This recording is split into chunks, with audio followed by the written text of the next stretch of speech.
Hello friends, good afternoon. American English Academy once again welcomes you.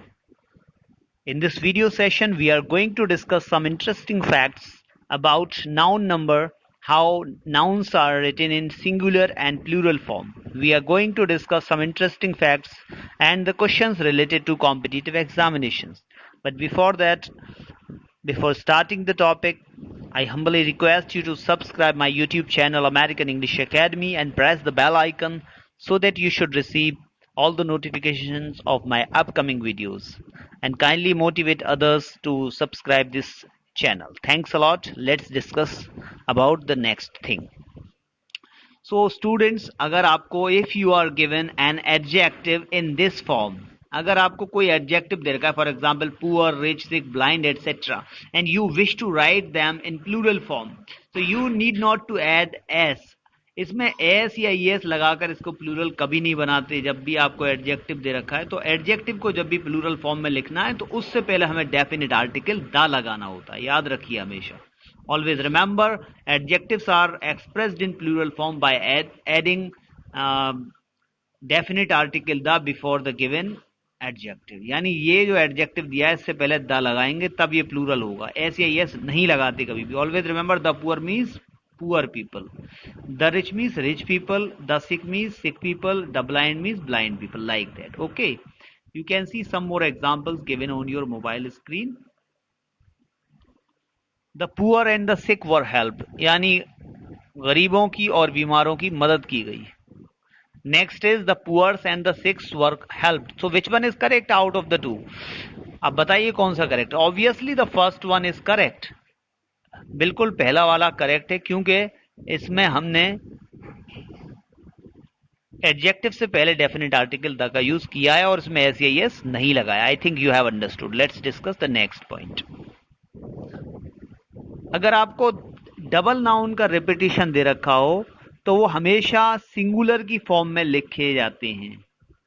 गांव के गांव, शहर के शहर, लाइनें की लाइनें. अगर ऐसे बोलना हो कभी भी आपको तो आपको विलेजेस आफ्टर विलेजेस नहीं लिखेंगे, सिटीज आफ्टर सिटीज नहीं लिखेंगे, रोज अपॉन रोज नहीं लिखेंगे.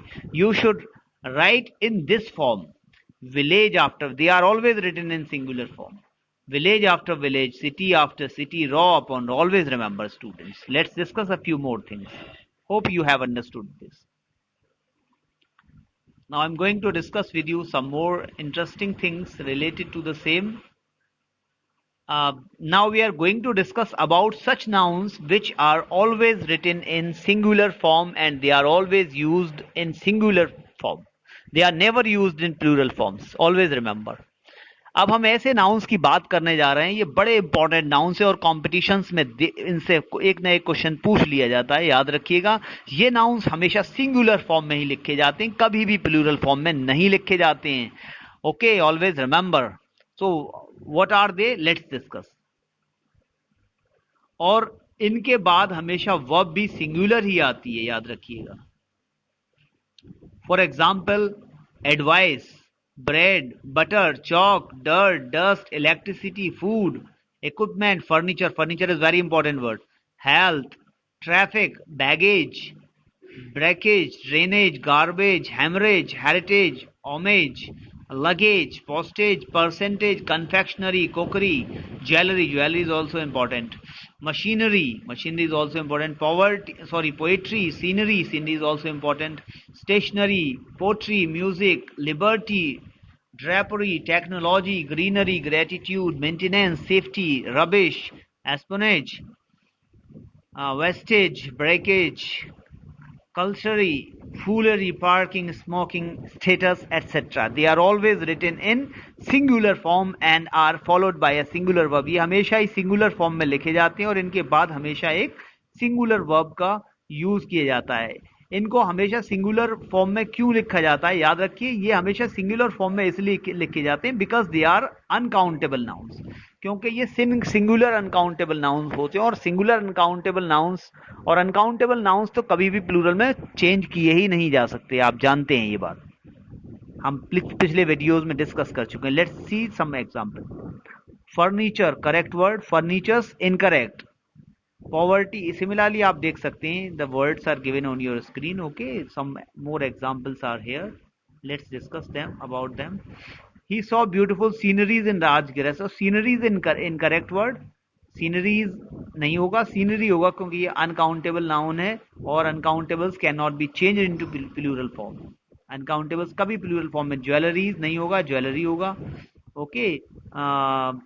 Prefers a bread to rice. अब ब्रेड कभी नहीं होगा, क्योंकि ब्रेड जो है एक अनकाउंटेबल टर्म है. ब्रेड, बटर, ये सब, तो ये ब्रेड होगा. इसी तरह एडवाइस, एन एडवाइस नहीं होगा, क्योंकि ये अनकाउंटेबल एडवाइस होगा.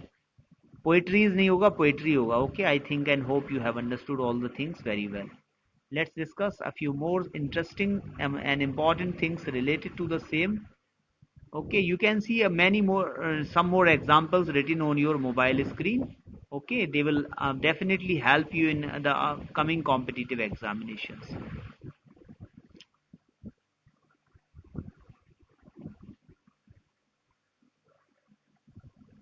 Now I'm going to discuss with you about such nouns which are plural in form but singular in meaning. Okay, always remember. अब ऐसे नाउन्स की बात करने जा रहे हैं जो देखने में प्लूरल लगते हैं लेकिन ये सिंगुलर होते हैं. देखिएगा, फॉर एग्जाम्पल आपने वर्ड न्यूज देखा होगा, आप डेली न्यूज सुनते हैं. Summons, economics, politics, statics, ethics, mathematics, physics, civics, genetics, athletics, etcetera. तो इनका जो है ये भी सिंगुलर अनकाउंटेबल नाउन्स है और इनका भी प्लूरल एस या एस लगाकर नहीं बनाते हैं, याद रखिएगा. जैसे for example, the news is not fake, खबर गलत नहीं है. अन्यूज कहना गलत होगा, द न्यूज़ भी कहना गलत होगा, याद रखिएगा. लेकिन इस रूल का एक एक्सेप्शन है. वो क्या है कि जो वर्ड समन्स होता है, समन्स यानी कोर्ट में बुलावा, न्यायालय में उपस्थित होने के लिए बुलावा पत्र, इसको हम प्लूरल फॉर्म में जरूरत के हिसाब से लिख सकते हैं. 4 summons were issued, for example, यानी 4 समन इश्यू किए गए थे, ये ऐसा लिखा जा सकता है. इसका एक्सेप्शन है ये. Now I am going to discuss with you about ICS ending nouns. ICS का मतलब कौन से, यानी physics, now physics, mathematics, okay, ethics, ICS nouns, these are called ICS nouns. ये ICS एंडिंग नाउन्स कहलाते हैं. तो ये ICS एंडिंग नाउन्स जो होते हैं ये हमेशा प्लूरल नाउन के रूप में प्रयुक्त होते हैं, याद रखिएगा. फॉर एग्जाम्पल, अब लेकिन इनका मीनिंग अलग होता है कुछ वहां पर, याद रखिएगा. और प्लूरल नाउन से पहले तब प्रयोग होते हैं, प्लूरल नाउन की फॉर्म में तब प्रयोग किए जाते हैं जबकि इनसे पहले कोई पॉजिटिव एडजेक्टिव आ जाए, जैसे कि माय, योर, आर, एटसेट्रा, है ना, या फिर डेफिनेट आर्टिकल द आ जाए, याद रखिएगा. ये तब प्लूरल फॉर्म में यूज किए जाते हैं. For example, my mathematics are not very good. तो यहाँ माय मैथमेटिक्स का मतलब यहाँ कोई गणित से रिलेटेड कोई चीज नहीं है. यहाँ माय मैथमेटिक्स का मतलब है मेरी आकलन करने की शक्ति, मेरी गणित लगाने की शक्ति. ओके, मैथमेटिक्स, माय मैथमेटिक्स, इसीलिए आर आया यहाँ पर, याद रखिएगा. इसी तरह the physics of Mohan are poor. Okay, physics से रिलेटेड किसी विशेष वस्तु से है, सब्जेक्ट से रिलेटेड नहीं है, इसलिए आर का यूज किया गया है. You can see some more interesting things related to the same rule. अगर politics, mathematics, physics, statics, economics, ये सारे वर्ड्स पॉलिटिकल क्वालिटीज को, मैथमेटिकल एबिलिटीज को और सम्स ऑफ फिजिक्स को, डेटा को, इकोनॉमिक्स फैक्ट्स को बताते हैं, तो इनका यूज प्लूरल फॉर्म में किया जाता है. Though they are singular in meaning, क्योंकि पॉलिटिक्स एक सब्जेक्ट है, मैथमेटिक्स भी सब्जेक्ट है. लेकिन अगर ये पॉलिटिकल क्वालिटीज को, मैथमेटिकल क्वालिटीज को, सम्स ऑफ फिजिक्स को, डेटा, इकोनॉमिक्स फैक्ट्स को बताते हैं, तब ये प्लूरल फॉर्म में यूज किए जाते हैं और इनके बाद प्लूरल वर्ब का ही यूज किया जाता है. I think and hope you have understood. You can see the examples on your screen. Your physics are poor, यानी आपकी फिजिक्स का मतलब यहाँ पर सब्जेक्ट से नहीं है, यहाँ पर फिजिक्स से मतलब आपकी सेहत से है. I think you have understood, इसलिए आर का यूज किया गया है.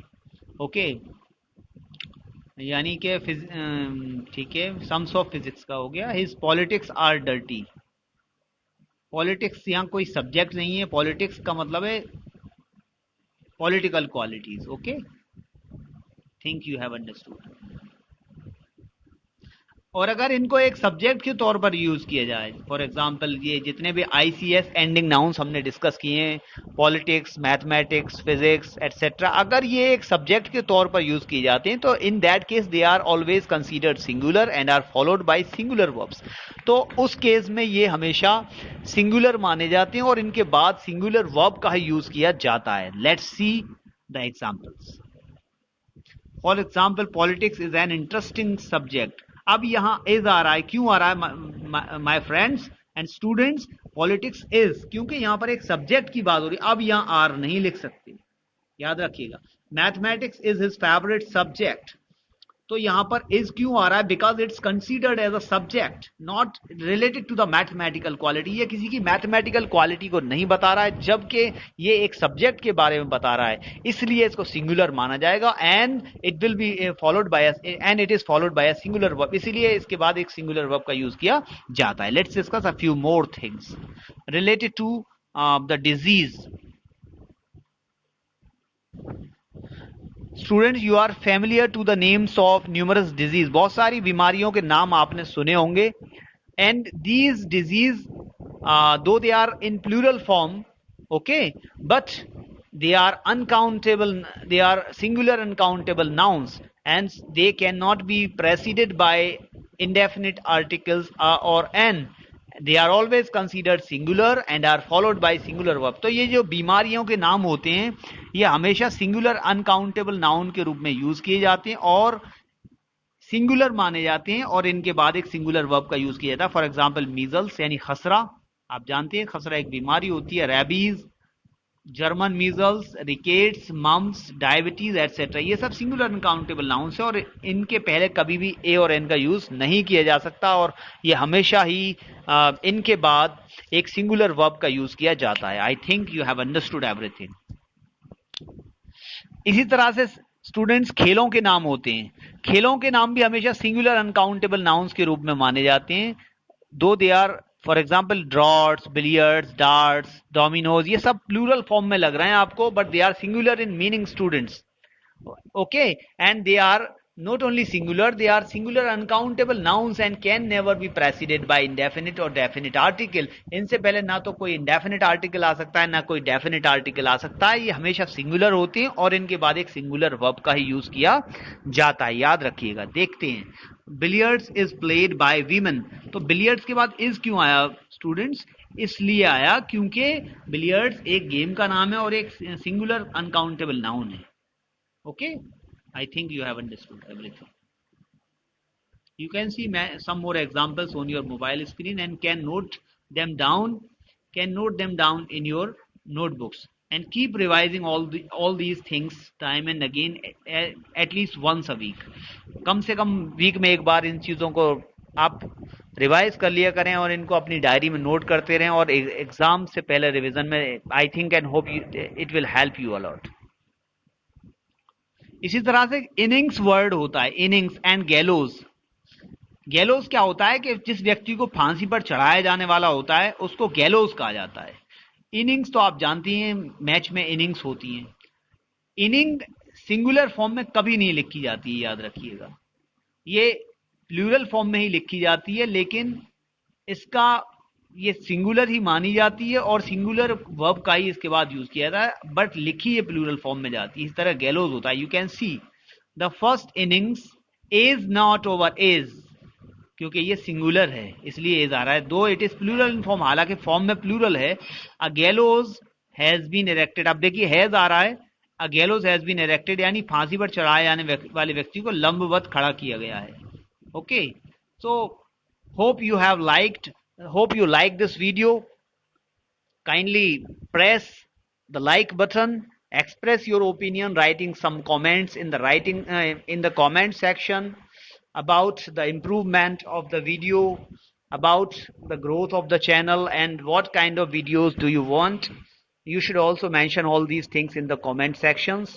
Kindly Subscribe my YouTube channel American English Academy and press the bell icon so that you should receive all the notifications of my upcoming videos, and share it with others as well who are preparing the competitive examination. Thanks for watching these videos. Take care of you guys. We shall meet in the next video. Thank you. Bye bye.